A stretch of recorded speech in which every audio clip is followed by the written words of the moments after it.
إن الحمد لله نحمده تعالى ونستعينه ونستغفره ونعوذ بالله من شرور أنفسنا ومن سيئات أعمالنا. من يهده الله فلا مضل له ومن يضلل فلا هادي له، وأشهد أن لا إله إلا الله وحده لا شريك له، وأشهد أن محمدا عبده ورسوله. أما بعد، فنسأل الله تبارك وتعالى أن يمن علينا بالعلم النافع والعمل الصالح ويرزقنا الإخلاص في القول والعمل.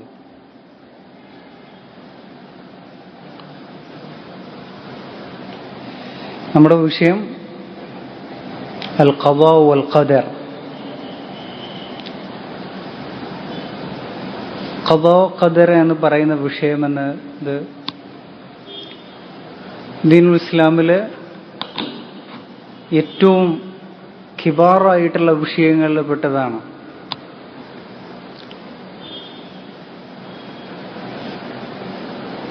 ഉദാഹരണമായിട്ട് യൗമുൽ ആഖിർ പോലെ, അതുപോലുള്ള വളരെ ഇസ്ലാമിൽ ഏറ്റവും പ്രധാനപ്പെട്ട വിഷയങ്ങളിൽ ഒന്നാണ് അൽ ഈമാനു ബിൽ ഖദാഇ വൽ ഖദർ. ഇതുപോലുള്ള വിഷയങ്ങളിൽ വിശ്വാസപരമായ എല്ലാ വിഷയങ്ങളും പൊതുവായ നിലപാട്, പ്രത്യേകിച്ചും ഈ വിഷയത്തിൽ നമ്മൾ വിശ്വസിക്കേണ്ട കാര്യങ്ങളെല്ലാം എന്താണ്? തൗഖീഫി ആയിട്ടുള്ള കാര്യമാണ്. ഖുർആനും സുന്നത്തിന്റെ അടിസ്ഥാനത്തിൽ മാത്രമാണ് നമുക്ക് ഏത് കാര്യവും വിശ്വസിക്കാനും നിഷേധിക്കാനും പറ്റുകയുള്ളൂ. അഥവാ ഖദാ ഖദറിന്റെ വിഷയത്തിൽ എല്ലാ തഫ്സീലുകളും അത് ഖുർആന്റെയും സുന്നത്തിന്റെ അടിസ്ഥാനത്തിൽ മാത്രമാണ് അത് സ്ഥിരീകരിക്കലും നിരാകരിക്കലും പറ്റുകയുള്ളൂ. ഇമാം അബുൽ മുദഫർ സമആനി റഹിമഹുല്ലാഹ് പറയുകയാണ്, സബീലുൽ മഅരിഫത്തി ഫി ഹാദൽ ബാബ് അത്തൗഖീഫ് മിനൽ കിതാബി വസ്സുന്ന. ഈ വിഷയത്തിലുള്ള അറിവ് അത് നമുക്ക് നേടാൻ ഒരേ ഒരു മാർഗം എന്താണ്? ഖുർആനിലും സുന്നത്തിലും പരിമിതപ്പെട്ട് നിൽക്കുക എന്നുള്ളതാണ്. ദൂന മഹ്ദിൽ ഖിയാസി വൽ അഖൽ. ഈ മസലയിൽ ഖിയാസിന് സ്ഥാനമില്ല, അഥവാ ഖുർആനും സുന്നത്തിൽ നിന്നും വിട്ടുകൊണ്ടുള്ള ഖിയാസിന് സ്ഥാനമില്ല. അതുപോലെ തന്നെ തനിച്ച ബുദ്ധിക്ക് എന്തിലും സ്ഥാനമില്ല? ഖദാ ഖദറിന്റെ വിഷയത്തിൽ സ്ഥാനമില്ല. ഫമൻ عدل عن التوقيف فيه ضل وتاه في بحار الحيرة. ആരെങ്കിലും ഈ വിഷയത്തിൽ ഖുർആനിന്റെയും സുന്നത്തിലും പരിമിതപ്പെട്ട് നിൽക്കുന്നതിൽ നിന്നും ആരെങ്കിലും തെറ്റിപ്പോകുകയാണെങ്കിൽ അവൻ അന്താളിപ്പിന്റെയും അതുപോലെ തന്നെ ശക്കിന്റെയും വലിയ കടലിലാണ് അവൻ ചെന്ന് പതിക്കുക. പിന്നെ എങ്ങോട്ട് പോകേണ്ടതെന്ന് തിരിയുകയില്ല, ദിശ എന്താണ് അറിയുകയില്ല. വലം യബ്ലുഗ് ശിഫാ അൽ ഐനി വലാ മാ യത്മഇന്നു ബിഹിൽ ഖൽബ്. ഇതില് ഖുർആനും സുന്നത്തും വിട്ടുകഴിഞ്ഞാൽ പിന്നെ നമ്മുടെ ഹൃദയത്തിന് തുമഅനീനത്ത് നൽകുന്ന ഒരു അറിവിലേക്ക് നമുക്ക് എത്തിച്ചേരാൻ കഴിയുകയില്ല, നമുക്ക് സംതൃപ്തിപ്പെടാൻ പറ്റുന്ന ഒരു അറിവിലേക്ക് എത്തിച്ചേരാൻ കഴിയില്ല. ലിഅന്നൽ ഖദ്റ സിർറും മിൻ അസ്റാറില്ലാഹി തആല. ഖദർ എന്ന് പറയുന്നത് അല്ലാഹുവിന്റെ രഹസ്യമാണ്. അത് അല്ലാഹുവിന് മാത്രമേ അറിയുള്ളൂ. നമുക്കറിയാൻ പറ്റുന്നത് എന്തു മാത്രമാണ്? അല്ലാഹു നമുക്ക് വെളിപ്പെടുത്തി തന്ന കാര്യം മാത്രമാണ്. ഇഖ്തസ്സൽ അലീമുൽ ഖബീറു ബിഹി. അല്ലാഹു സുബ്ഹാനഹു വ തആല ഈ ഒരു അറിവ് അവന്റെ മാത്രമായ അറിവാക്കി സ്വീകരിച്ചിട്ടുണ്ട്. വദറബ ദൂനഹുൽ അസ്താർ. അല്ലാഹുവിന് ശേഷം ഈ ഖദറിന്റെ കാര്യങ്ങൾ എല്ലാം അല്ലാഹുവിന്റെ രഹസ്യമായ അറിവിലാണ് അതിന്റെ എല്ലാ അസ്റാറുകളും ഉള്ളത്. അതിന്റെ നമുക്കും അല്ലാഹുവിനും ഇടയിൽ ഈ വിഷയത്തിൽ വലിയ എന്താണ് മറയിടപ്പെട്ടിട്ടുണ്ട് എന്നാണ് പറഞ്ഞത്. വഹജ്ജഹു അൻ ഉഖൂലിൽ ഖൽഖി വമആരിഫിഹിം ലിമാ അലിമഹു മിനൽ ഹിക്മ ഫലം യഅലംഹു നബിയ്യുൻ മുർസലും വലാ നബിയ്യുൻ മുഖറബ്. അല്ലാഹുവിന്റെ ഖദാ ഖദറിന്റെ വിഷയത്തിൽ അതിലെ അസ്റാറുകൾ, രഹസ്യങ്ങൾ അതൊരു നബിക്കും അറിയില്ല, ഒരു മലക്കിനും അറിയില്ല. അത് അള്ളാഹുവിന് മാത്രം അറിയുന്നതാണ്. അതിൻ്റെ വളരെ പൊതുവായ ചില കാര്യങ്ങൾ, വളരെ അല്പമായിട്ടുള്ള കാര്യങ്ങൾ നമുക്ക് പറഞ്ഞു തന്നിട്ടുണ്ട് ഖുർആനിലൂടെയും സുന്നത്തിലൂടെ. അത് മാത്രമേ നമുക്ക് അറിയാനുള്ള വഴിയുള്ളൂ.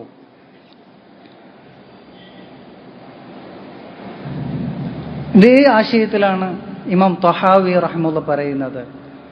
തഹാവി റഹ്മത്തുള്ളാഹി പറയാണ്, വഅസ്ലുൽ ഖദരി സിർറുല്ലാഹി തആല ഫി ഖൽഖിഹി. അല്ലാഹുവിന്റെ സൃഷ്ടിപ്പിലുള്ള അല്ലാഹുവിന്റെ രഹസ്യമാണ് ഖദർ എന്ന് പറയുന്നത്. ലം യത്തലി അലാ ദാലിക മലക്കുൻ മുഖറബുൻ വല നബിയ്യുൻ മുർസൽ. ഒരു നബിക്കും ആ രഹസ്യം കാണാൻ കഴിഞ്ഞിട്ടില്ല, അതുപോലെ ഒരു മലക്കിനും കഴിഞ്ഞിട്ടില്ല. വതഅമ്മുഖ് ഫി ദാലിക ദരിഅത്തുൽ ഖുദ്ലാൻ. ഈ വിഷയത്തിൽ അമിതമായിട്ട് ഇറങ്ങിച്ചെന്ന് സംസാരിക്കലും ഗവേഷണം ചെയ്യല് അത് തെറ്റിപ്പോകാനുള്ള കാരണമായി തീരും. എന്നിട്ട് അദ്ദേഹം തെളിവ് പിടിക്കുന്നത് ലാ യസ്അലു അമ്മാ യഫ്അലു വഹും യുസലൂൻ. അള്ളാഹു പ്രവർത്തിക്കുന്നതിനെ കുറിച്ച് ചോദിക്കപ്പെടുകയില്ല, മറിച്ച് മനുഷ്യരാണ് ചോദിക്കപ്പെടുന്നത്, അല്ലേ? അപ്പൊ അള്ളാഹുവിന്റെ പ്രവൃത്തിയാണ് ഖദർ എന്ന് പറയുന്നത്. അതിലെ അല്പം ചില കാര്യങ്ങൾ നമുക്ക് അറിയിച്ചതുണ്ട്, അത് മാത്രമേ അറിയാനുള്ള വകയുള്ളൂ. ഇതേ ആശയത്തിൽ ഇമാം ആജൂരി റഹ്മത്തുള്ളാഹി പറയുന്നുണ്ട്. ഇമാം അഹ്മദ് റഹ്മത്തുള്ളാഹി അദ്ദേഹത്തിന്റെ ഉസൂൽ സുന്നയിൽ പറയാണ്, വമിന സുന്നത്തിൽ ലാസിമ. അഹ്ലുസുന്നത്തി വൽ ജമാഅത്തിന്റെ മൻഹജിൽ അടിസ്ഥാനപരമായ വിഷയമാണ് അൽ ഈമാനു ബിൽ ഖദരി ഖൈരിഹി വശർരിഹി. ഈമാന്റെ ഖൈറിലും ഷർറിലും വിശ്വസിക്കല്. വത്തസ്ദീഖ് ബിൽ അഹാദീസ് ഫീഹി.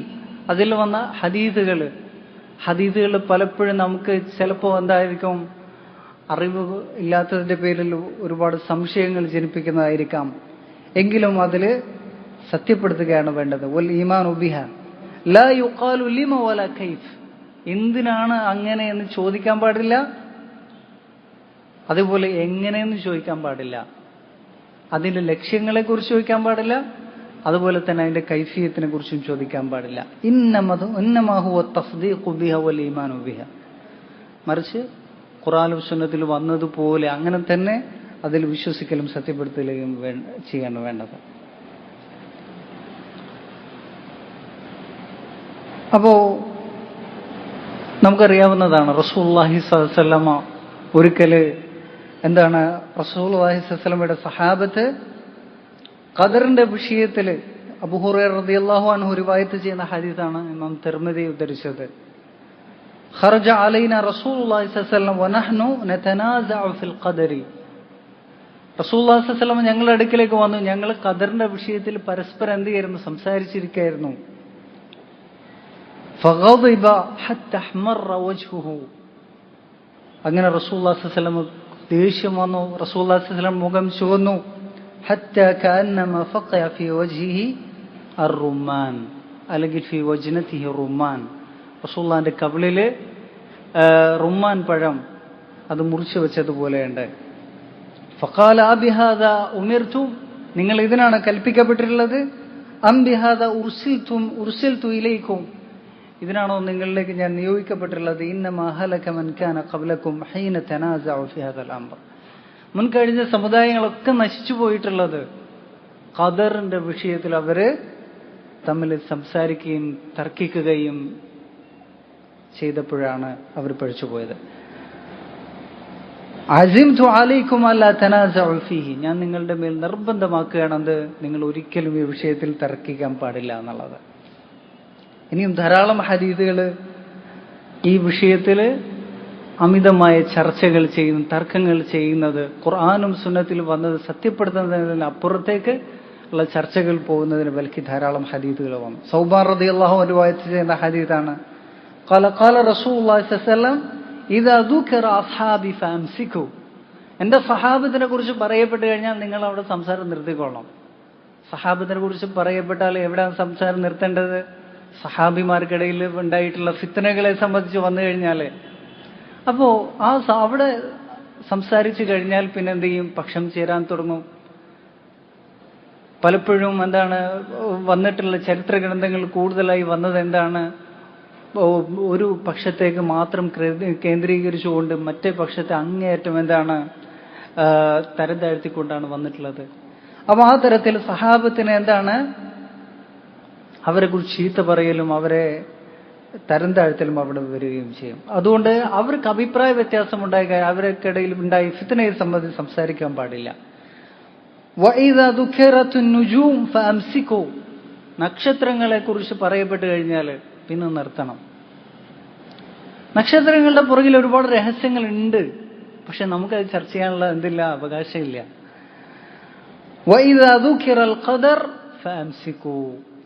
ഖദറിനെ കുറിച്ച് പറയപ്പെട്ടു കഴിഞ്ഞാൽ പിന്നെ നിങ്ങൾ സംസാരം നിർത്തിക്കൊള്ളണം. അതില് ഖുർആനും സുന്നത്തിലും പറയപ്പെട്ടതിൽ അപ്പുറത്തേക്ക് സംസാരങ്ങൾ പോകുന്നത് പാടില്ലാത്തതാണ്. വലാ യുഖാലു ലിമ വലാ കൈഫ്. അഹ്ലുസുന്നത്ത് വൽ ജമാഅത്തിന്റെ മനഹജാണത്. എന്തിനത്, എങ്ങനെ അത് എന്ന് ചോദിക്കാൻ പാടില്ല.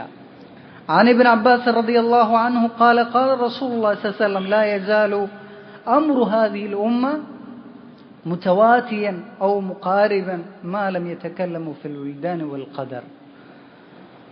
ഈ ഉമ്മത്തിലെ എല്ലാ കാര്യങ്ങളും ഏറ്റവും ശരിയായി നല്ല പോലെ അത് നിലനിൽക്കുന്നു പോവുക തന്നെ ചെയ്യും. ഇസ്തിഖാമത്തിൽ തന്നെ നിലനിന്നു പോവുക തന്നെ ചെയ്യും. ഏതുവരെ? എപ്പോഴാണ് ഈ ഉമ്മത്തിൽ പ്രശ്നങ്ങൾ വരിക? മാ ലം യതകല്ലമു ഫിൽ വിൽദാൻ വൽ ഖദർ. ചെറുപ്പത്തിൽ മരിച്ചുപോകുന്ന കുട്ടികൾ, മുസ്ലിമീങ്ങളെ കുട്ടികൾ, കാഫറുകളെ കുട്ടികൾ, അവരുടെ കാര്യത്തിൽ എന്തായിരിക്കാം അള്ളാഹുവിന്റെ അടുക്കലുള്ള വിധി? അതും ഖദറിന്റെ ഒരു ഭാഗം തന്നെ കേട്ടോ. അതുപോലെ തന്നെ ഖദറിന്റെ വിഷയത്തിൽ സംസാരിക്കുന്ന, അതിൽ മുഴുകുന്ന ആ സമയത്താണ് ഈ ഉമ്മത്തിൽ എന്ത് വരുന്നത്? ഫിത്നകളും അപകടങ്ങളും വരുന്നതെന്നാണ് പറഞ്ഞിട്ടുള്ളത്. അപ്പോ ഈ വിഷയത്തിൽ ധാരാളം താക്കീതുകൾ വന്നു. അപ്പോ ഖദറിന്റെ വിഷയം നമ്മൾ എടുക്കുകയാണെങ്കിൽ അത് തൗഖീഫിയത്താണ്. ഖുർആനും സുന്നത്തിലും വന്നതിൽ മാത്രം പരിമിതപ്പെടുത്തണം. അതുപോലെ തന്നെയാണ് യൗമുൽ ആഖിറിന്റെ വിഷയം മുഴുവൻ, അല്ലേ? അതിൽ എന്തെല്ലാം ചർച്ചകളാണ് വന്നുകൊണ്ടിരിക്കുന്നത്. ഒരുപാട് എന്താണ് ദുർബലമായിട്ടുള്ള ഹദീസുകൾ വെച്ചുകൊണ്ട് ഖിയാമത്ത് നാളുടെ അടയാളം ഇന്ന അടയാളങ്ങൾ വന്നു കഴിഞ്ഞു, അതാ ഇതാ എന്നും പറഞ്ഞിട്ടുള്ള ഒരുപാട് എന്താണ് സംസാരങ്ങൾ നടക്കുന്നുണ്ട്. അതേപോലെ തന്നെ ജിന്നിന്റെ കാര്യം, സെഹറിന്റെ കാര്യം, ഇതൊക്കെ നമുക്ക് എന്താ പറയാ, മുഗയ്യബായിട്ടുള്ള കാര്യങ്ങളാണ്. നമുക്ക് അതൊക്കെ നേരിട്ട് കാണാൻ കഴിയില്ല. ഗൈബിയായ കാര്യങ്ങളാണ് അവരൊക്കെ, അല്ലേ? അവരെ സംബന്ധിച്ച് നമുക്ക് അറിയുന്നത് എന്തുമാത്രമാണ്? അള്ളാഹും റസൂലും പഠിപ്പിച്ചെന്ന കാര്യം മാത്രമാണ്. അത് തൗഖീഫിയത്താണ്. അതുപോലുള്ള അഖീദാപരമായ എല്ലാ കാര്യങ്ങളും എന്താണ്? അള്ളാഹുവിന്റെ അസ്മാ സിഫാത്തുകൾ, ഇതെല്ലാം തൗഖീഫിയത്താണ്. ശരി, ഇനി ഖദറിന്റെ വിഷയത്തില്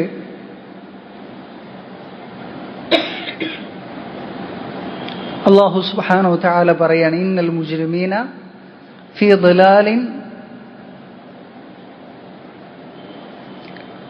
വസുഉർ യൗമ യുസ്ബഹൂന ഫിന്നാരി അലാ യുസ്ഹബൂന ഫിന്നാരി അലാ വുജൂഹിഹിം ദൂഖൂ മസ്സ സഖർ ഇന്നാ കുല്ല ഷൈഇൻ ഖലഖ്നാഹു ബിഖദർ. അല്ലാഹു സുബ്ഹാനഹു വ തആല സൂറത്തുൽ ഖദറിൽ പറയാണ്, മുജ്രിമുകളായ ആളുകൾ അവർക്ക് നരകമുണ്ട്, അവിടെ എന്താണ്, അവിടെ ഖരിക്കപ്പെടുമെന്ന് പറഞ്ഞു. അന്നേ ദിവസം ഖിയാമത്ത് നാൾ ദിവസം അവരെ മുഖത്തുകൂടെ അവരെ വലിച്ചഴിച്ച് നരകത്തിലേക്ക് എറിയപ്പെടുമെന്നാണ് പറഞ്ഞത്. എന്നിട്ട് അവരോട് പറയും, ദൂഖൂ മസ്സ സഖർ, നിങ്ങള് നരകത്തിന്റെ എന്താണ് ആ വേദന അനുഭവിച്ചോളുക എന്ന് പറയും. ഇന്നാ കുല്ല ഷൈഇൻ ഖലഖ്നാഹു ബിഖദർ, നാം എല്ലാത്തിനെയും സൃഷ്ടിച്ചത് നേരത്തെയുള്ള എന്താണ് തഖ്ദീറിന്റെ അടിസ്ഥാനത്തിലാണ്. ഈ ആയത്ത് ഒരുപാട് ആശയങ്ങൾ അറിയിക്കുന്നുണ്ട്. ഒന്നാമതായിട്ട് അള്ളാഹു എല്ലാത്തിനും സൃഷ്ടിച്ചത് നേരത്തെയുള്ള തഖ്ദീറിന്റെ അടിസ്ഥാനത്തിലാണ്. ഈ ഖദറിനെ നിഷേധിക്കുന്ന ആളുകൾ, അല്ലെങ്കിൽ അതിൽ വ്യതിചലിച്ച ആളുകളുടെ ശിക്ഷയാണ് അവിടെ പറഞ്ഞിട്ടുള്ളത്. ഇബ്നുൽ ഖയ്യിം റഹിമഹുല്ലാഹ് ഈ ആയത്തിനെ വിശദീകരിച്ചുകൊണ്ട് പറയാണ്, മാത്രമല്ല റസൂലുള്ളാഹി സ്വല്ലല്ലാഹു അലൈഹി വസല്ലമയുടെ ഹദീസിൽ വന്നു, ജാഅ ഇലാ റസൂലില്ലാഹി സ്വല്ലല്ലാഹു അലൈഹി വസല്ലം മുശ്രികു ഖുറൈശിൻ യസലൂന അനിൽ ഖദർ. മുശ്രിക്കുകൾ റസൂലുള്ളാഹി സ്വല്ലല്ലാഹു അലൈഹി വസല്ലമയുടെ അടുക്കലേക്ക് ഖദറിന്റെ വിഷയത്തിൽ ചോദിച്ചു വന്നു. അവരേത് തരത്തിലാണ് ചോദിച്ചു വരുന്നത്? അവര് അതിൽ നിഷേധിച്ചുകൊണ്ട്, അവർ ഖദറിനെ അംഗീകരിക്കുന്നുണ്ടെങ്കിൽ പോലും ആ ഖദർ എന്തിന് തെളിവാക്കാണ്? അവരെന്തിന് തെളിവാക്കാണ്? അവരുടെ ശിർക്കിനും ദലാലത്തിനും തെളിവാക്കാണ്. ഞങ്ങൾ അള്ളാഹു ഇങ്ങനെ ഖദറാക്കിയതാണ്, അള്ളാഹു ഖദറാക്കിയതുകൊണ്ടാണ് ഞങ്ങൾ ശിർക്ക് ചെയ്യുന്നത്, ഞങ്ങളിങ്ങനെ ഈ ദലാലത്തിൽ നിൽക്കുന്നതെന്നാണ് പറഞ്ഞത്. അപ്പോഴാണ് അള്ളാഹുവിന്റെ ആയത്തിറങ്ങിയത് ഇന്ന കുല്ല ഷൈഇൻ ഖലഖ്നാഹു ബിഖദർ. എല്ലാ കാര്യങ്ങളും നേരത്തെയുള്ള തഖ്ദീറിന്റെ അടിസ്ഥാനത്തിലാണ് ഇറക്കിയിട്ടുള്ളത്, സൃഷ്ടിച്ചിട്ടുള്ളത്. ഈ വിഷയത്തിൽ, ഖദറിന്റെ വിഷയത്തിൽ ഏതെങ്കിലും തരത്തിലുള്ള വ്യതിയാനങ്ങളും വ്യതിചലിച്ചിട്ടുള്ള ആളുകളെ എന്ത് ചെയ്യും? നരകത്തിലിട്ട് നാം കരിച്ചു കളയുമെന്നാണ് പറഞ്ഞിട്ടുള്ളത്. എന്നിട്ട് ഇബ്നുൽ ഖയ്യിം റഹിമഹുല്ലാഹ് വിശദീകരിക്കുകയാണ്, ഖദറിന്റെ വിഷയത്തിൽ മുശ്രിക്കുകളുടെ നിലപാടെന്തായിരുന്നു? അവർ ഖദറിൽ വിശ്വസിക്കുന്നുണ്ട്, പക്ഷെ അവർ വിശ്വസിക്കുന്നത് എന്താണ്? ജബരീയത്തിന്റെ വാദം പോലെയാണ്. എല്ലാം നമ്മെ അടിച്ചേൽപ്പിച്ചിരിക്കുകയാണ്. നേരത്തെ ഖദറാക്കിയതുപോലെ എല്ലാം നടക്കുന്നത്. ഞാൻ തിന്മ ചെയ്യുന്നുണ്ടെങ്കിൽ അത് അള്ളാഹ് ഖദറാക്കിയാണ്. ഞാൻ ഈ നന്മ ചെയ്യാൻ എത്ര ഉദ്ദേശിച്ചിട്ടും കാര്യമില്ല, എന്ത് ചെയ്യും? ഞാൻ തിന്മ തന്നെയാണ് ചെയ്യുന്നത്. അപ്പോൾ അവരുടെ തെരഞ്ഞെടുപ്പിനെയും അവരുടെ കസ്ബിനെയും നിഷേധിക്കുന്ന അവസ്ഥയിലേക്ക് ആർക്ക് പോയിട്ടുണ്ട്? മുശ്രിക്കുകൾ പോയിട്ടുണ്ട്. ഇനി നേരെ വിപരീതമായ ആശയമാണത് ഖദറിനെ തന്നെ നിഷേധിക്കുന്നത്. അള്ളാഹു നേരത്തെ ഒന്നും തന്നെ കണക്കാക്കിയിട്ടില്ല, ഒന്നും തന്നെ അറിഞ്ഞിട്ടുമില്ല, അത് രേഖപ്പെടുത്തുകയും ചെയ്തിട്ടില്ല എന്നതാണ്. അപ്പോ മക്കയിലെ മുശ്രിക്കുകളുടെ നിലപാട് എന്താണ്? പൊതുവായ അടിസ്ഥാനപരമായി ഖദറിനെ അവരെന്ത് ചെയ്യുന്നുണ്ട്? അംഗീകരിക്കുന്നുണ്ടെങ്കിൽ പോലും അവര് എന്തിനാ നിഷേധിക്കുന്നത്? അത് അവര് ജബരീയത്തിന്റെ വാദത്തിലാണ് അവർ നിൽക്കുന്നത്. നമുക്ക് തെരഞ്ഞെടുപ്പില്ല, ഓരോന്നും നമുക്ക് സ്വയം ഓരോ നന്മകൾ ചെയ്യാനും തിന്മകൾ ചെയ്യാനുള്ള തെരഞ്ഞെടുപ്പ് ഒന്നും തന്നെയില്ല. എല്ലാം അള്ളാഹു അടിച്ചേൽപ്പിച്ചിരിക്കുകയാണെന്നുള്ള നിലപാടിലാണ് മക്കയിലെ മുശ്രിക്കുകൾ ഉണ്ടായിട്ടുള്ളത്. എന്നാൽ നമുക്ക് ലോക ചരിത്രത്തിൽ മൊത്തം നോക്കുകയാണെങ്കിൽ, മൊത്തം മതങ്ങളും മറ്റെല്ലാ ഇതും നോക്കുകയാണെങ്കിൽ കൂടുതൽ ആളുകളും വിശ്വസിക്കുന്ന എന്താണ്? ഒരു ഖദർ ഉണ്ട് എന്നാണ് വിശ്വസിക്കുന്നത്. അത് ഹിന്ദുക്കളാണെങ്കിലും ജൂതന്മാരാണെങ്കിലും ക്രിസ്ത്യാനികളാണെങ്കിലും മജൂസികളാണെങ്കിലും എല്ലാവരും വിശ്വസിക്കുന്ന എന്താണ്? എല്ലാവരും പറയും ശക്തമായ ഒരു മുസീബത്ത് വന്നു കഴിഞ്ഞാൽ അത് വിധിയാണെന്ന് പറയും. വിധിയിൽ അവരെന്ത് ചെയ്യും? ഇനി അവസാനമായി വിധിയിൽ സമാധാനിക്കാനാണ് എല്ലാവരും എന്ത് ചെയ്യുന്നത്? ശ്രമിക്കുന്നത്. മക്കയിലെ മുശ്രിക്കുകളെ കുറിച്ച് അബൂ യഹ്യ ഇബ്നു സഅലബ് റഹിമഹുല്ലാഹ്, അദ്ദേഹം താബിഈയാണ്, അദ്ദേഹം പറയുന്നുണ്ട്, അൽ അറബ് അഅ്തറഫു ബിൽ ഖദർ. അവര് ഖദർ അംഗീകരിച്ചിട്ടുണ്ട്. അവരുടെ മുഴുവൻ കവിതകളും ഖദറിനെ അംഗീകരിച്ചുകൊണ്ടുള്ളതാണ്. ഏറ്റവും വലിയ ജാഹിലിയാണ് ആര്? ഇംറുഉൽ ഖൈസ്. ഇന്ന ശഖാ അലൽ അശഖീന മക്തൂബു. ദൗർഭാഗ്യവാന്മാരായി തീരാനുള്ള കാരണം അത് അവരുടെ മേൽ കണക്കാക്കപ്പെട്ടതാണ്, അവരുടെ വിധിയാണെന്നുള്ളത് അദ്ദേഹത്തിന്റെ കവിതയിലുണ്ട്. ഈ തരത്തിൽ അവരുടെ കവിതകൾ പരിശോധിച്ചു കഴിഞ്ഞാൽ അവര് ഖദറിനെ അടിസ്ഥാനപരമായി അംഗീകരിക്കുന്നുണ്ടെങ്കിൽ പോലും അവര് ജബരീയത്തിന്റെ വാദത്തിലേക്ക് ചായുന്നതായിട്ടും കാണാൻ കഴിയും. ഇന്ത്യക്കാരുടെ വാദം എന്താണ്? ഇന്ത്യയിലെ ഹിന്ദുക്കളുടെ വാദം എന്താണ്? ഖദറിന്റെ വിഷയത്തിൽ ഖദറിനെ അംഗീകരിക്കുന്നുണ്ട് അല്ലേ? എല്ലാവർക്കും ഒരു തലയെഴുത്തുണ്ട് എന്ന് പറയുന്നുണ്ട്. മാത്രമല്ല ഈ ഖദർ നിശ്ചയിക്കപ്പെടുന്നത് ഓരോ കുട്ടിയും ജനിക്കുന്ന അവരുടെ നക്ഷത്രങ്ങളുടെ രാശിയുടെ അടിസ്ഥാനത്തിലാണ് അവരുടെ ഭാവി മുഴുവൻ നിശ്ചയിക്കപ്പെടുന്നത്. അപ്പൊ ഇന്ന നക്ഷത്രത്തിൽ ജനിച്ചു കഴിഞ്ഞാൽ പിന്നെ അയാളുടെ ഭാവി ഈ തരത്തിലായിത്തീരും. അപ്പോ ഒരുപാട് നക്ഷത്രങ്ങൾ അതിന്റെ അടിസ്ഥാനത്തിലാണ് ഓരോരുത്തരുടെയും ഭാവി നിശ്ചയിക്കപ്പെട്ടിരുന്നത്. അപ്പോൾ അവന്റെ ഭാവി അവൻ ദൗർഭാഗ്യവാനാണോ സൗഭാഗ്യവാനാണോ, ഈ തരത്തിലുള്ള എല്ലാ കാര്യങ്ങളും ആ ജനിക്കുന്ന അന്ന് തന്നെ തീർപ്പാക്കപ്പെടുകയാണ്. മാത്രമല്ല അത് നക്ഷത്രങ്ങളുടെ അടിസ്ഥാനത്തിലുണ്ട്, പിന്നെ ചന്ദ്രന്റെ അടിസ്ഥാനത്തിൽ, മറ്റേ കറുത്ത പാവും വെളുത്ത പാവിന്റെ അടിസ്ഥാനത്തിൽ അതിലും എന്തുണ്ട്, ഖദറിന്റെ കാര്യങ്ങൾ അവർക്കുണ്ട്. മറ്റ് ഗ്രഹങ്ങളുടെ എന്താണ് നിൽപ്പുകൾ, അതിനനുസരിച്ചുള്ള ഖദറുകളുണ്ട്. അതുപോലെ തന്നെ ഒരു ദിവസത്തിൽ തന്നെ ഇന്ന സമയം നല്ല സമയം, മോശം സമയം, ഓരോന്നിനും ഉത്തമമായ സമയങ്ങൾ ഓരോ ദിവസത്തിൽ വ്യത്യാസപ്പെടുന്നുണ്ട്. അപ്പൊ മൊത്തത്തിൽ എന്തിന്റെ അടിസ്ഥാനത്തിലാണ്? നക്ഷത്രങ്ങളുടെയും ഗ്രഹങ്ങളുടെയും സൂര്യങ്ങളുടെയും എല്ലാം ദിശയുടെയും നിലനിൽപ്പിന്റെ അടിസ്ഥാനത്തിലാണ് എന്ത് ചെയ്യുന്നത്, ഓരോരുത്തരുടെയും ഖദർ നിശ്ചയിക്കപ്പെട്ടിട്ടുള്ളത്. മാത്രമല്ല ഒരാളുടെ ഖദർ എന്താ പറയാ, ഒരാളുടെ രാശി ഇന്നതാണ്, അവരുടെ ഭാവിയിൽ വരാനുള്ള എല്ലാ കാര്യങ്ങളും നേരത്തെ അറിയാൻ സാധിക്കുമെന്നും. പക്ഷെ അതിന് ചെറിയ ചെറിയ പരിഹാരങ്ങൾ, ഇപ്പൊ ചില പരിഹാരങ്ങൾ എന്നൊക്കെ പറഞ്ഞാൽ എന്താണ്, അയാളുടെ ജീവിതത്തിൽ അവർക്ക് പരിഹരിക്കാൻ കഴിയാത്ത പരിഹാരങ്ങളാണ്. ഉദാഹരണമായിട്ട് എന്താണ്, കല്യാണം നടക്കണമെങ്കിൽ ഇന്ന രാശിക്കാരൻ എന്ത് ചെയ്യണം, മാണിക്യം എന്ത് ചെയ്യണം, മോതിരമായിട്ട് ധരിക്കണം. അതല്ലെങ്കിൽ ഇന്ന സംഗതി വീട്ടിൽ വളർത്തണം, ഇന്ന കാര്യങ്ങൾ ചെയ്യണമെന്ന് പറയുന്നു. അപ്പൊ ഇതെല്ലാം എന്താ പറയാ, ഇതാണ് ഹിന്ദുക്കളുടെ ഖദറിലെ വിശ്വാസം. പൊതുവായി അവരും ഖദറിൽ എന്ത് ചെയ്യുന്നുണ്ട്, വിശ്വസിക്കുന്നുണ്ട്. ഈജിപ്തിലുണ്ടായിരുന്ന ഫറായിനത്തും ഈജിപ്തിലുള്ള ഖിബ്തുകൾ വിശ്വസിക്കുന്നത് എന്താണ്, അവർ വിശ്വസിക്കുന്നത് എല്ലാം അള്ളാഹു നേരത്തെ എന്ത് ചെയ്തിട്ടുണ്ട്, കണക്കാക്കിയിട്ടുണ്ട്. പക്ഷേ മനുഷ്യരായ നമ്മെ സംബന്ധിച്ചിടത്തോളം നമ്മുടെ കാര്യങ്ങൾ നമുക്ക് എന്തുണ്ട്, ഇഖ്തിയാറുണ്ട്. ഈ തരത്തിൽ നോക്കുമ്പോൾ അവരുടെ ഖൗല് ഏതിനോടാണ് കൂടുതൽ അടുത്ത് നിൽക്കുന്നത്, അഹ്ലുസുന്നത്ത് വൽ ജമാഅത്തിന്റെ നിലപാടിനോടാണ് അടുത്ത് നിൽക്കുന്നത്.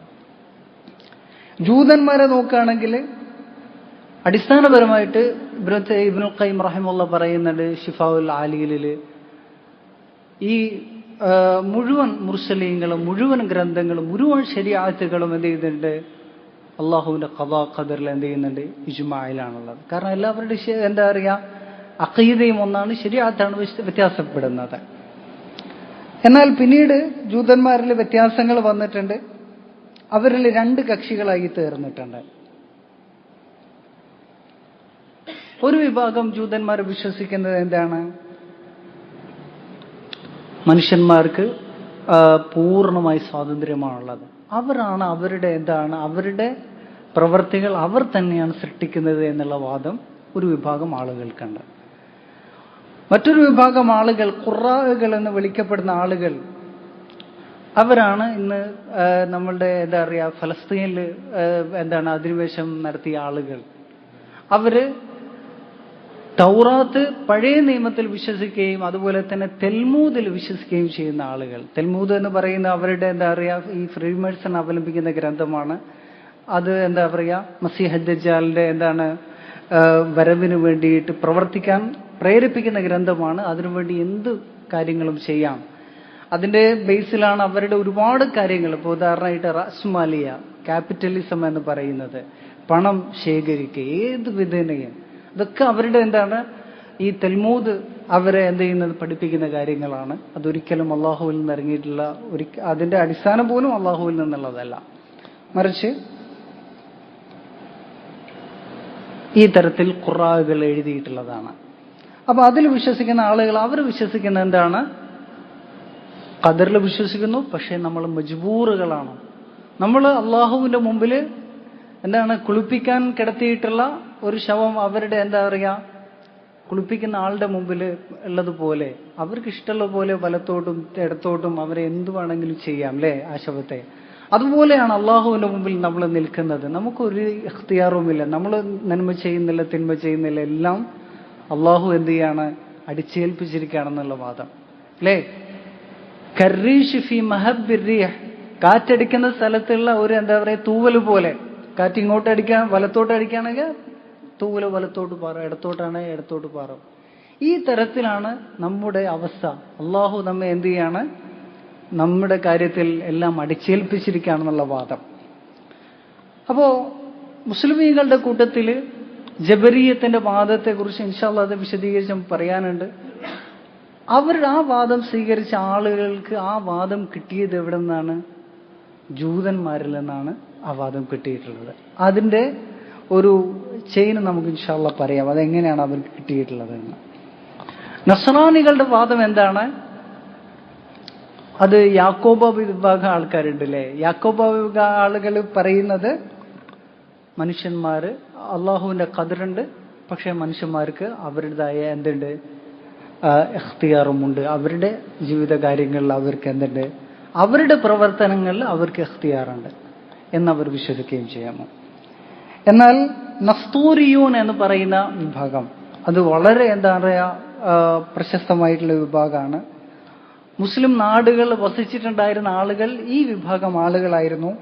അവർ വിശ്വസിക്കുന്ന എന്താണ്, ഖദറില്ല. അള്ളാഹു ഒന്നും തന്നെ നേരിട്ട് നേരത്തെ എന്ത് ചെയ്തിട്ടില്ല, കണക്കാക്കിയിട്ടില്ല. ഒന്നും തന്നെ നേരത്തെ അറിഞ്ഞിട്ടുമില്ല. എല്ലാം സംഭവിക്കുമ്പോഴാണ് എന്ത് ചെയ്യുന്നത്, അള്ളാഹു അറിയുന്നത്. മാത്രമല്ല മനുഷ്യനാണ് അവന്റെ പ്രവർത്തനങ്ങൾ സൃഷ്ടിക്കുന്നത്. അള്ളാഹു സൃഷ്ടിക്കുന്നത് അള്ളാഹുവിന്റെ പ്രവൃത്തികളാണ്. മനുഷ്യന്മാർ പ്രവർത്തിക്കുന്നതൊക്കെ മനുഷ്യന്മാർ തന്നെയാണ് സൃഷ്ടിക്കുന്നതെന്നാണ് ആര് പറയുന്നത്, ഈ നസ്രാനികൾ പറയുന്നത്, ഈ വിഭാഗം ആളുകൾ. ഇതേ വാദമാണ് എവിടത്തേക്ക് വന്നിട്ടുള്ളത്, മുഅ്തസിലത്തിന്റെ വാദം, ഖദരീകളുടെ വാദം. അവരിലേക്ക് അത് വന്നതിന്റെ ചെയിന് നമുക്ക് ഇൻഷാ അല്ലാഹ് പറയാവുന്നതാണ്. അപ്പോ പൊതുവെ നമ്മൾ ഇതുവരെ പറഞ്ഞു വന്നത് എന്താണ്, മക്കയിലെ മുശ്രിക്കുകളുടെ നിലപാട് പറഞ്ഞു. അതുപോലെ തന്നെ ഹിന്ദുക്കളുടേത്, അതിന്റെ അതേ നിലപാട് തന്നെ ആരത്, ബുദ്ധന്മാരുടേത്. കാരണം ഹിന്ദു മതത്തിൽ നിന്ന് പിന്നീട് ഉണ്ടായതാണിത് ബുദ്ധമതം. പിന്നെ അതേപോലെ തന്നെ ജൂതന്മാർ, ക്രിസ്ത്യാനികൾ പറഞ്ഞു. ഇനി ഫലാസിഫത്തിന്റെ വാദം എന്താണ്? ഫലാസിഫത്തിലെ നമ്മൾ അറിയാം, ഗ്രീക്ക് ഫിലോസഫിയെ കുറിച്ച് നമ്മൾ കേട്ടിട്ടുണ്ട്. അതിൽ അവരാണ് കൂടുതലായിട്ട് എന്ത് ചെയ്തത്, വിശ്വാസപരമായ കാര്യങ്ങളെക്കുറിച്ച് ഒരുപാട് ചർച്ച ചെയ്ത ആളുകളാണ്.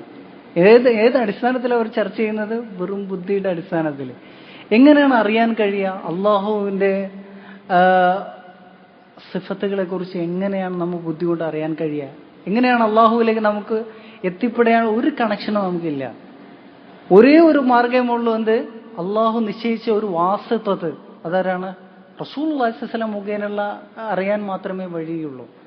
അതേപോലെ തന്നെ അള്ളാഹുവിന്റെ ഖദറിനെ കുറിച്ചാണെങ്കിലും മറ്റ് എല്ലാ ഗൈബിയായ കാര്യങ്ങളെ സംബന്ധിച്ച് ബുദ്ധിപരമായിട്ട് നമുക്കത് അറിയാൻ ഒരു കഴിവുമില്ല. എന്നാൽ ഈ ആളുകൾ ബുദ്ധിപരമായിട്ട് നിഗമനം എടുക്കുകയാണ് ചെയ്തിട്ടുള്ളത്. അപ്പൊ അതിൽ ഒരുപാട് ആളുകളുണ്ട് അല്ലേ, നമുക്ക് അറിയുന്നതാണ്. ഈ ഗ്രീക്ക് ഫിലോസഫർമാർ ധാരാളം ആളുകളുണ്ട്. ഉദാഹരണമായിട്ട് അഫ്ലാത്തൂൻ, പ്ലാറ്റോ അല്ലെ പ്ലാറ്റോ പറയുന്നത് എന്താണ്, അദ്ദേഹത്തിന്റെ നിലപാട് അയാളുടെ നിലപാട് എന്ന് പറയുന്നത് മനുഷ്യന്മാർക്ക് പൂർണ്ണമായിട്ടുള്ള മനുഷ്യന്മാർ മജ്ബൂറുകളാണ്. നമ്മൾ ഖൈർ മുഴുവൻ സൃഷ്ടിക്കുന്നത്, നാം ചെയ്യുന്ന ഖൈറുകൾ മുഴുവൻ സൃഷ്ടിക്കുന്ന അള്ളാഹുവാണ്. തിന്മകൾ ചെയ്യുന്നത് സത്യത്തിൽ നമ്മളല്ല തിന്മകൾ ചെയ്യുന്നത്. അത് പ്രകൃതിയിലെ ഒരുപാട് അവാരിതകൾ നമ്മെ ആ തിന്മയിലേക്ക് എത്തിക്കുകയാണ് ചെയ്യുന്നത്. മനുഷ്യൻ അറിഞ്ഞുകൊണ്ട് എന്ത് ചെയ്യുന്നില്ല, തിന്മകൾ ചെയ്യുന്നില്ല.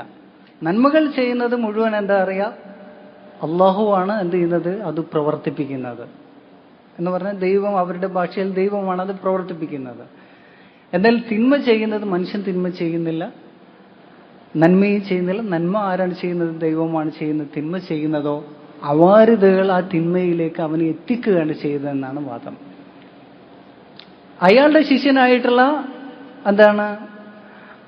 അരിസ്റ്റോട്ടിൽ, അയാളുടെ വാദം എന്ന് പറയുന്നത് ഖദറില്ല എന്നുള്ള വാദമാണ്. എന്നാൽ പിന്നീട് ആ ഫിലോസഫി പിന്നീട് ഇസ്ലാമീകരിക്കപ്പെടുകയുണ്ടായിട്ടുണ്ട് അല്ലേ, നമുക്കറിയാവുന്നതാണ്.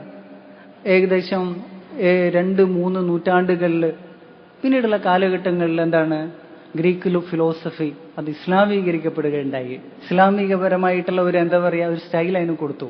സത്യത്തിൽ അത് പക്ക കുഫറും നിഫാഖുമാണെന്നുള്ളത്.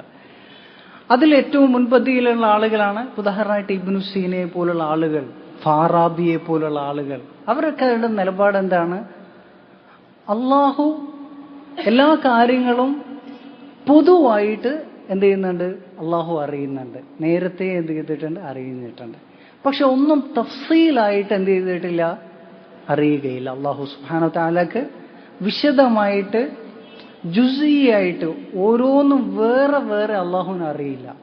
മനസ്സിലായില്ലേ? അവരുടെ വാദം എന്ന് പറയുന്നത്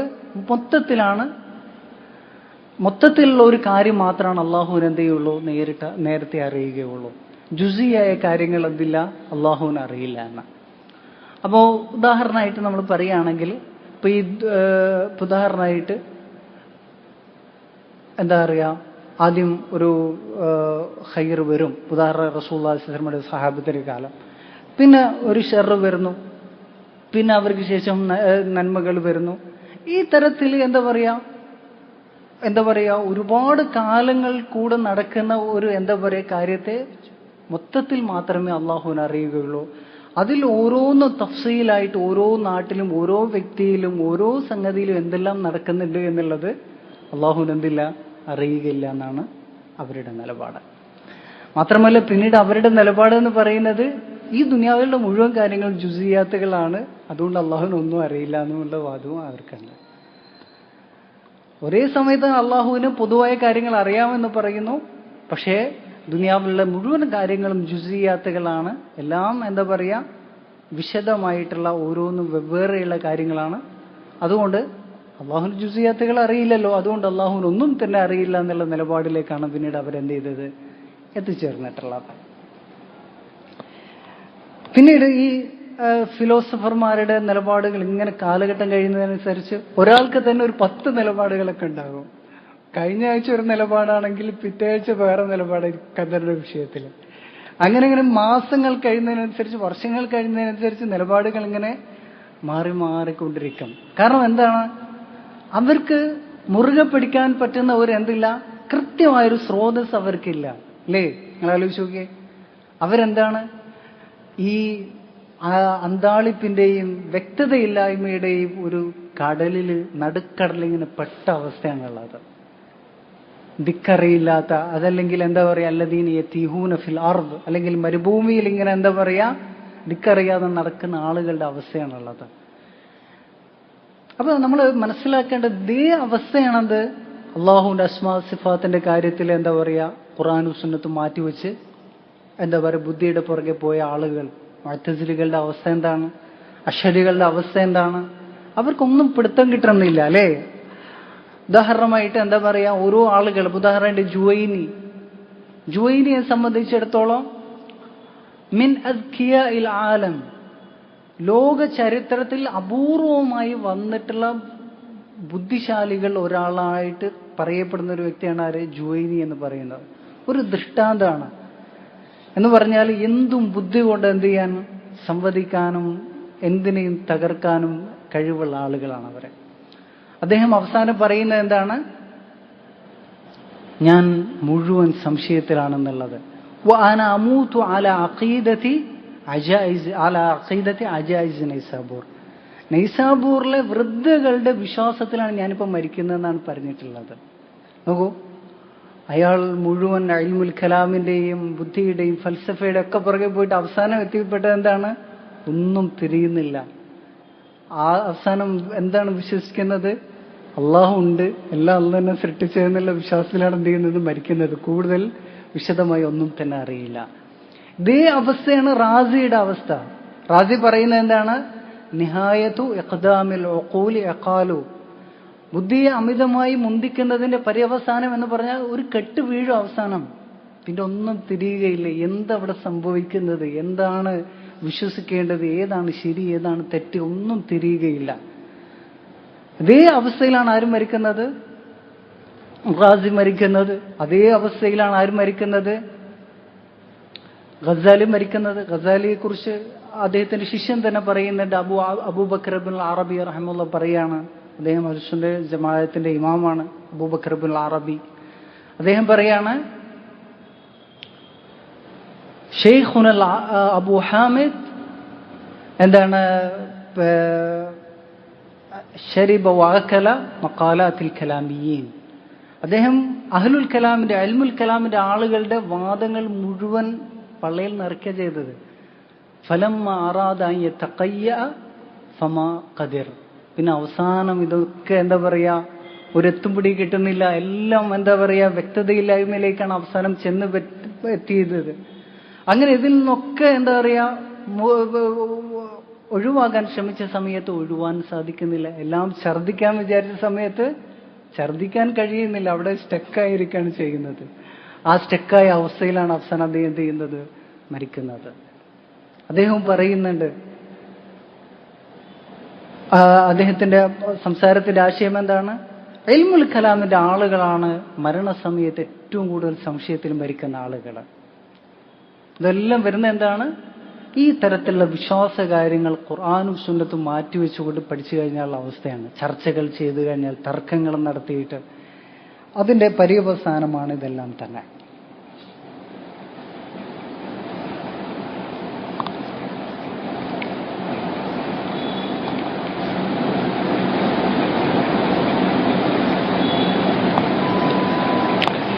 അപ്പോ എന്നാൽ അഹ്ലുസുന്നത്തി വൽ ജമാഅത്തിന്റെ അഖീദ എന്ന് പറയുന്നത് എന്താണ്, ഖദറിന്റെ വിഷയത്തിൽ അള്ളാഹുവിന്റെ ഖുർആനും റസൂലുള്ളാഹി സ്വല്ലല്ലാഹു അലൈഹി വസല്ലമയുടെ ഹദീസും പറഞ്ഞെടുത്ത് നിൽക്കുക എന്നുള്ളതാണ്. അതെന്താണ്, അള്ളാഹു എല്ലാ കാര്യങ്ങളും നേരത്തെയുള്ള തഖ്ദീറിന്റെ അടിസ്ഥാനത്തിലാണ് സൃഷ്ടിച്ചിട്ടുള്ളത്. അതിനെ മനസ്സിലാക്കുന്നതിന് ആദ്യമായിട്ട് എന്താണ് ഖദാ, എന്താ ഖദർ എന്നുള്ളത് നമ്മൾ മനസ്സിലാക്കണം. ഖദാ എന്ന് പറഞ്ഞാൽ ഭാഷാപരമായ അർത്ഥം അൽ ഹുക്മു വൽ ഇംദാഉ വൽ ഫറാഉ മിൻഹു. ഒരു കാര്യം വിധിക്കുകയാണ്, തീർപ്പാക്കുകയാണ്, അതിൽ നിന്ന് മുക്തമാവുകയാണ്, അതിൽ നിന്ന് വിരമിക്കുകയാണ്. ഒരു വിഷയത്തിൽ വിധിക്കുകയും തീർപ്പാക്കുകയും അതിൽ നിന്ന് വിരമിക്കുകയും ചെയ്യുക എന്നുള്ളതാണ് എന്തിന്റെ അർത്ഥം, ഖദാഇന്റെ അർത്ഥം.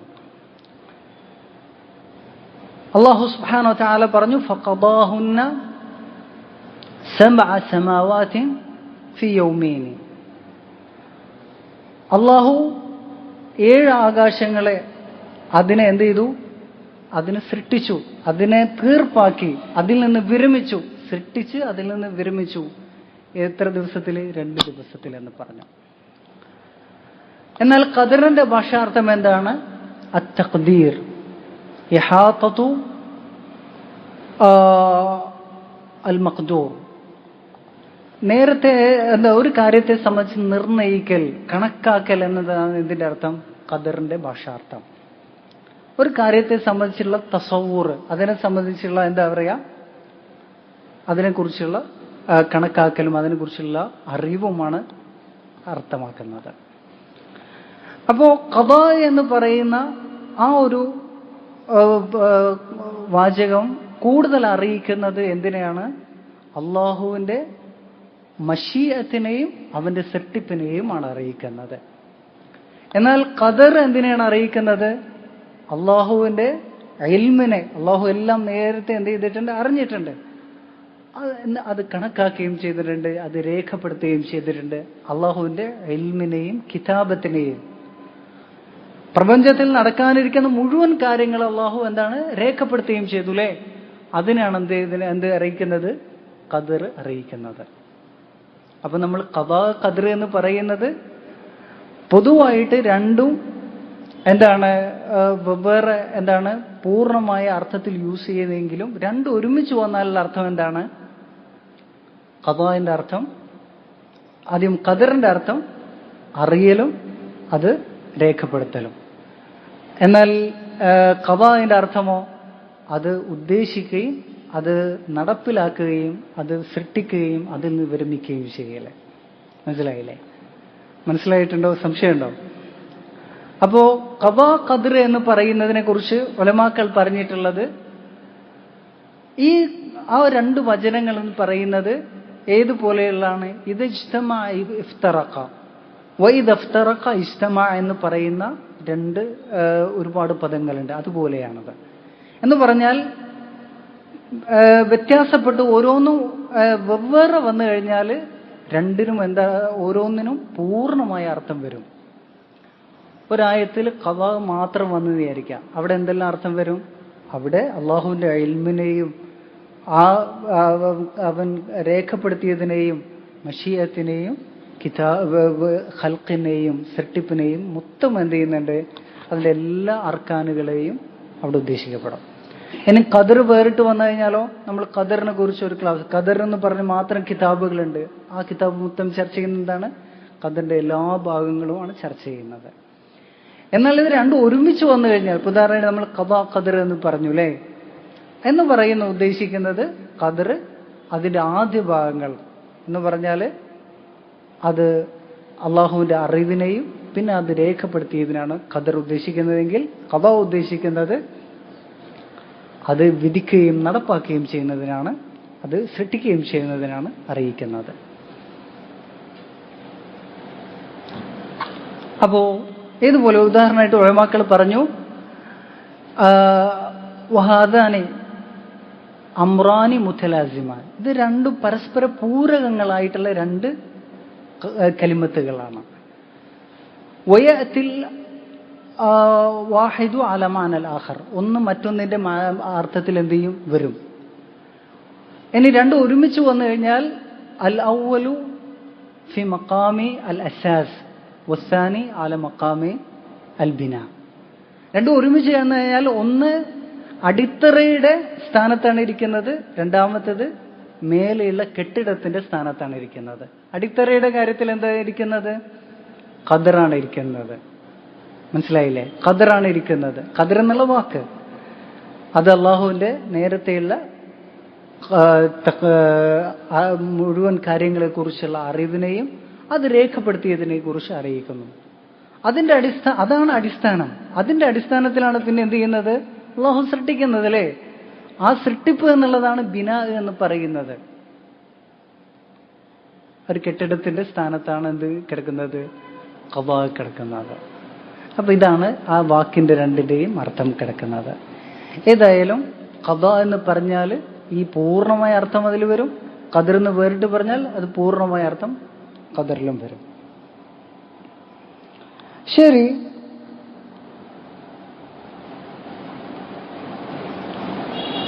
അല്ലാഹു സുബ്ഹാനഹു വ തആല മുഴുവൻ കാര്യങ്ങളും എന്താണ് നേരത്തെയുള്ള തഖ്ദീറിന്റെ അടിസ്ഥാനത്തിലാണ് സൃഷ്ടിച്ചിട്ടുള്ളത് എന്നുള്ളതിന്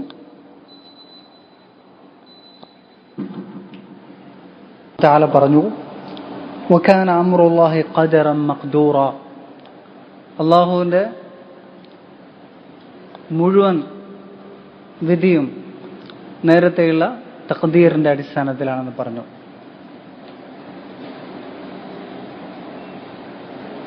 അല്ലാഹു സുബ്ഹാനഹു വ തആല മറ്റൊരു ആയത്തിൽ പറഞ്ഞു, വഇൻ മിൻ ഷൈഇൻ ഇല്ലാ ഇൻദനാ ഖസാഇനു വമാ നുനസ്സിലുഹു ഇല്ലാ ബിഖദരിൻ മഅലൂം. എല്ലാം നേരത്തെയുള്ള വ്യക്തമായ തഖ്ദീറിന്റെ അടിസ്ഥാനത്തിലാണ് അള്ളാഹുവിന്റെ ഖസായിനുകളിൽ നിന്ന് അവന്റെ റിസ്ഖുകൾ ഇറക്കുന്നത്. ഈ തരത്തിൽ ധാരാളം ആയത്തുകൾ അള്ളാഹു എല്ലാം സൃഷ്ടിക്കുന്നത് ഖദറിന്റെ അടിസ്ഥാനത്തിലാണെന്നുള്ളത് വന്നിട്ടുണ്ട്. അപ്പോൾ മാത്രമല്ല ഈ ഖദാ ഖദറിലുള്ള വിശ്വാസം എന്ന് പറയുന്നത് ഈമാൻ കാര്യങ്ങളിൽ 6 ഒന്നാണെന്നുള്ളത് നമുക്കറിയാവുന്നതാണ്. അതിലാരെങ്കിലും അവിശ്വസിക്കുകയാണെങ്കിൽ അവൻ കാഫറാണ്. മാത്രമല്ല അള്ളാഹുവിന്റെ അസ്മാകളിൽ പെട്ടതാണ് അൽ ഖദീർ, അതുപോലെ അൽ ഖാദിർ വൽ മുഖ്തദിർ, ഇങ്ങനെ 3 ഇസ്മുകൾ. ഈ 3 ഇസ്മുകൾ അള്ളാഹുവിന്റെ എന്തിനാണ് അറിയിക്കുന്നത്? അള്ളാഹുവിന്റെ ഖുദ്റത്തിനെയും അള്ളാഹുവിന്റെ മുഴുവൻ കാര്യങ്ങളും അള്ളാഹുവിന്റെ എന്താണ് വലയം ചെയ്തിട്ടുണ്ട് എന്നുള്ളതിനെയാണ് അറിയിക്കുന്നത്. അല്ലാഹു സുബ്ഹാനഹു വ തആല പറഞ്ഞു, വല്ലാഹു അലാ കുല്ലി ഷൈഇൻ ഖദീർ. ഖദീർ എന്നുള്ള ഖുർആനിൽ വന്നതാണ് ആ ഇസ്മിനെ കുറിച്ച്. ഇന്നഹു കാന അലീമൻ ഖദീറ. അതുപോലെ തന്നെ വഹുവൽ ഖാദിറു അലാ അൻ യബ്അസ അലൈക്കും അദാബൻ മിൻ ഫൗഖിക്കും ഔ മിൻ തഹ്തി അർജുലിക്കും ഔ യൽബിസക്കും ശിഅൻ ഔ യുദീഖ ബഅദക്കും ബഅസ ബഅദ്. അതുപോലെ തന്നെ വഖാല അല്ലാഹു തആല വകാന അല്ലാഹു അലാ കുല്ലി ഷൈഇൻ മുഖ്തദിറ. ഇങ്ങനെ 3 ഇസ്മുകൾ. ഈ 3 ഇസ്മുകളും അള്ളാഹുവിന്റെ ഖദറിനെ കുറിച്ചാണ് അറിയിക്കുന്നത്. ഇമാം അഹ്മദ് റഹിമഹുല്ലാഹ് പറഞ്ഞു, അൽ ഖദറു ഖുദ്റത്തുല്ലാഹ്. ഖദർ, വിധി എന്ന് പറയുന്നത് അള്ളാഹുവിന്റെ കഴിവാണത്. അള്ളാഹു മുഴുവൻ സൃഷ്ടികളുടെ മേലും അള്ളാഹുവിന്റെ കഴിവിനെ കുറിച്ചാണ് എന്തറിയിക്കുന്നത്? അള്ളാഹുവിന്റെ ഖദർ അറിയിക്കുന്നത്. നിങ്ങൾ ആലോചിച്ച് നോക്കുക, ഈ 3 ഇസ്മുകൾ എന്ന് പറയുന്നത് അള്ളാഹുവിന്റെ മുഴുവൻ ഇസ്മുകളെയും ഉൾക്കൊള്ളുന്നതാണ്. അള്ളാഹു മുഴുവൻ കാര്യങ്ങളും നേരത്തെയുള്ള തഖ്ദീറിന്റെ അടിസ്ഥാനത്തിൽ അള്ളാഹു അത് മുഴുവൻ അറിഞ്ഞു എന്നത് എന്തിനെ അറിയിക്കുന്നു? അള്ളാഹുവിന്റെ ഇൽമിനെ അറിയിക്കുന്നു, ഖബീറിനെ അറിയിക്കുന്നു, അലീമിനെ അറിയിക്കുന്നു. ഒരുപാട് അസ്മാകൾ അറിയിക്കുന്നു? അള്ളാഹുവിന്റെ നേരത്തെയുള്ള അസലിയായ ഇൽമിനെ അറിയിക്കുന്നു. അതുപോലെ തന്നെ അള്ളാഹുവിന്റെ മശീഅത്ത്, അത് ഖദറിൽ പെട്ടതാണ്. അത് അള്ളാഹുവിന്റെ ധാരാളം സിഫാത്തുകൾ അള്ളാഹുവിന്റെ മശീഅത്തിനെ അറിയിക്കുന്നു. അതുപോലെ തന്നെ ഖൽഖ്, സൃഷ്ടിപ്പ്, മാത്രമല്ല ഉടമസ്ഥത. ഉടമസ്ഥതയുള്ള ആൾക്കാണ് എന്ത് ചെയ്യുന്നത്? ഉടമസ്ഥതയുള്ള ആൾക്കാണ് എന്ത് ചെയ്യാൻ പറ്റുന്നത്? എല്ലാം കാര്യങ്ങളെയും നിയന്ത്രിക്കാനും എല്ലാ കാര്യങ്ങളുടെ മേലും ആധിപത്യമുള്ളത്. അതേപോലെ തന്നെ ഹയ്യായിരിക്കണം. ഹയാത്തുള്ളവനാണ് എന്ത് സാധിക്കുകയുള്ളൂ? എല്ലാ കാര്യങ്ങളും അറിയാനും എല്ലാ കാര്യങ്ങളും നിയന്ത്രിക്കാനും എല്ലാ കാര്യങ്ങളും ഈ തരത്തില് എല്ലാ കാര്യങ്ങളുടെ മേലും ആധിപത്യം സാധിക്കുകയുള്ളൂ. അതുപോലെ തന്നെ ഖയ്യൂമായിരിക്കണം. അതുപോലെ തന്നെ റുബൂബിയത്തിന്റെ എല്ലാ സിഫാത്തുകളുമാണ് എന്തിലുള്ളത്? ഖദറിലുള്ളത്. അള്ളാഹുവിന്റെ അഫ്ആലുകളാണ് അള്ളാഹുവിന്റെ ഖദർ എന്ന് പറയുന്നത്. അള്ളാഹുവിന്റെ അഫ്ആലുകളാണ് ഖദർ എന്ന് പറയുന്നത്. അതുകൊണ്ട് മുഴുവൻ റുബൂബിയത്തും എന്തിൽ ഉൾക്കൊള്ളുന്നതാണ്? അൽ ഈമാനു ബിർ റുബൂബിയ മുഴുവൻ എന്തിന്റെ കീഴിൽ വരുന്നതാണ്? അൽ ഈമാനു ബിൽ ഖദറിന് കീഴിൽ വരുന്നതാണ്. അതുപോലെ തന്നെ ഉലൂഹിയത്ത്, കാരണം സൃഷ്ടികളുടെ പ്രവൃത്തികൾ അത് ഖദറിന്റെ വിഷയത്തിൽ തന്നെ വരുന്നതാണ്. സൃഷ്ടികൾ അവരുടെ പ്രവൃത്തികളിൽ അവര് മുഖയ്യറാണോ, അവർക്ക് കസ്ബുണ്ടോ, അവരതിൽ മജ്ബൂറുകളാണോ, അവരുടെ പ്രവൃത്തികൾ സ്വാതന്ത്ര്യപരമായി ചെയ്യുകയാണോ, അതല്ല അവരെ അടിച്ചേൽപ്പിച്ചിരിക്കുകയാണോ, അതിന്റെ അടിസ്ഥാനത്തിലാണ് അവർക്ക് പ്രതിഫലവും ശിക്ഷയും ഒക്കെ വിധിക്കപ്പെടുന്നത്. അതിന്റെ അടിസ്ഥാനത്തിൽ അള്ളാഹുവിന്റെ തൗഹീദുൽ ഉലൂഹിയയും ഇതിന്റെ കീഴിൽ തന്നെ വരുന്നുണ്ട്, ഈമാനു ബിൽ ഖദറിന്റെ കീഴിൽ വരുന്നുണ്ട്. മാത്രമല്ല മുഴുവൻ അസ്മാകളും മുഴുവൻ സിഫാത്തുകളും ഉള്ളവന് മാത്രമാണ് എന്ത് ചെയ്യാൻ കഴിയുള്ളൂ? മുഴുവൻ കാര്യങ്ങളും തഖ്ദീർ ചെയ്യാൻ കഴിയുകയുള്ളൂ. ഈ അസ്മാകളെ വിശദീകരിച്ച ആളുകൾ ഖാദിർ എന്ന് പറഞ്ഞാൽ എല്ലാറ്റിനും കഴിവുള്ളവൻ അല്ലേ? അതിന്റെ മുബാലഗത്തിന്റെ വസ്നാണ്. അത് കൂടുതലായിട്ട് എല്ലാം കൂടുതലായിട്ട് കഴിവുള്ളവൻ എന്നുള്ള അർത്ഥത്തിലാണ് ഖദീർ എന്നുള്ള ഫഈൽ വസ്നിൽ വന്ന മുബാലഗത്തിന്റെ വസ്നാണ്. അതുപോലെ തന്നെ മുഖ്തദിർ, ഏറ്റവും കഴിവുള്ളവൻ, ഇനിയും മുബാലഗത്താണ്. ഏറ്റവും മുബാലഗത്തിന്റെ ഒരുപാട് വസ്നുകളിൽ ഒരു വസ്നാണത് മുഖ്തദിറിന്റെ വസ്നും അതുപോലെ തന്നെ ഖദീറിന്റെ വസ്നം. ഇതെല്ലാം അറിയിക്കുന്ന അള്ളാഹുവിന്റെ കഴിവിനാണ് അറിയിക്കുന്നത്. നേരത്തെ പറഞ്ഞു ഇമാം അഹ്മദ് പറഞ്ഞത് അൽ ഖദറു ഖുദ്റത്തുല്ലാഹ്, ഖദർ എന്ന് പറഞ്ഞ അള്ളാഹുവിന്റെ കഴിവാണത്. ഈ ഇമാം അഹ്മദ് അങ്ങനെ പറഞ്ഞതിനെ ഇബ്നു അഖീൽ റഹിമഹുല്ലാഹ് എന്ത് ചെയ്തിട്ടുണ്ട്? ഒരുപാട് പുകഴ്ത്തി പറഞ്ഞിട്ടുണ്ട്. കാരണം ഇമാം അഹ്മദിന്റെ ഇൽമിനാണ് അത് അറിയിക്കുന്നത്. മാത്രമല്ല ഇമാം ഇബ്നുൽ ഖയ്യിം നൂനിയയിൽ ഇമാം അഹ്മദിന്റെ ആ വചനത്തെ ഒരുപാട് വിശദീകരിക്കുന്നു. അത് ഇമാം അഹ്മദിന്റെ ഇൽമിനെയാണ് അറിയിക്കുന്നതെന്നും പറഞ്ഞു അല്ലേ? മുഴുവൻ കാര്യങ്ങൾ അള്ളാഹുവിന്റെ എല്ലാം അള്ളാഹുവിന് അള്ളാഹുവിന്റെ കീഴിലാണെന്നും അള്ളാഹുവിന്റെ ആധിപത്യത്തിലാണെന്നും എല്ലാ കാര്യങ്ങളും അവനാണ് കഴിയുന്നത്, എല്ലാറ്റിനും അവൻ കഴിവുള്ളവനാണെന്നുള്ളതാണ് ഖദറിന്റെ അർത്ഥം. അപ്പോൾ ഈ കാര്യത്തിനാണ് അള്ളാഹു നമ്മെ സൃഷ്ടിച്ചതെന്ന് പറയുന്നു. ഇതെല്ലാം എന്തിന്റെ അഹമിയത്താണ് അറിയിക്കുന്നത്? ഈമാനു ബിൽ ഖദാ വൽ ഖദറിന്റെ പ്രാധാന്യത്തെയാണ് അറിയിക്കുന്നത്. അള്ളാഹു സുബ്ഹാനഹു വ തആല പറഞ്ഞത് അല്ലാഹു അല്ലദീ ഖലഖ സബ്അ സമാവാതിൻ വമിനൽ അർദി മിസ്ലഹുന്ന ലിതഅലമു അന്നല്ലാഹ ഖദ് അഹാത ബികുല്ലി ഷൈഇൻ ഇൽമാ വഅന്നല്ലാഹ അലാ കുല്ലി ഷൈഇൻ ഖദീർ വഅന്നല്ലാഹ ഖദ് അഹാത ബികുല്ലി ഷൈഇൻ ഇൽമാ. അള്ളാഹു 7 ആകാശങ്ങളെയും അതുപോലെ ഭൂമിയെയും 7 ഭൂമിയെയും സൃഷ്ടിച്ചിട്ടുള്ളത് അള്ളാഹു എല്ലാത്തിനെയും അറിവുകൊണ്ട് വലയം ചെയ്തിട്ടുണ്ടെന്നും അള്ളാഹുവിനാണ് എല്ലാം കഴിവുള്ളത് ഇത് രണ്ടും എന്തിന്റെ അർത്ഥമാണ് പറയുന്നത്? അള്ളാഹുവിന്റെ ഖദറിനാണ് അറിയിക്കുന്നത്. ഈ കാര്യം അറിയാൻ വേണ്ടിയാണ് എന്ത് ചെയ്തിട്ടുള്ളത്? 7 ആകാശങ്ങളെയും 7 ഭൂമിയെയും മുഴുവൻ സൃഷ്ടികളെയും അള്ളാഹു സൃഷ്ടിച്ചത് എന്നാണ് പറഞ്ഞിട്ടുള്ളത്. ഇൻഷാ അല്ലാഹ് നിസ്കരിച്ച ശേഷം കുറച്ച് നേരം സംസാരിക്കും.